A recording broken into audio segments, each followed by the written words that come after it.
Umdlalo osemncane weKaizer Chiefs uMduduzi Shabalala usechaza ukuthi kungani edlala kahle kule sizini yebhethwe Premiership.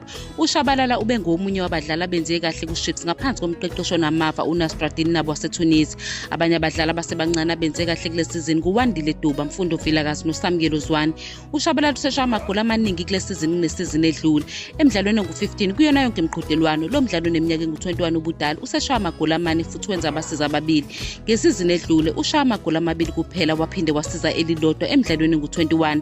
Njengoba sekusondela umdlalo weSoweto Derby ne-Orlando Pirates ngomgqibelo mhla ka-1 kuFebhuwari, uShabalala ungomunye wabadlali abamqoka okumele babhekwe. Lo mdlalo uzokuba se-FNB Stadium ezobe igcwele phama, uzoqala ngo-3:30 ntambama. UShabalala ukholwa ukuthi ukwenza kahle kwakhe kule sizini kungenxa yokuthi uyazethemba uma eqhathaniswa namasizini adlule.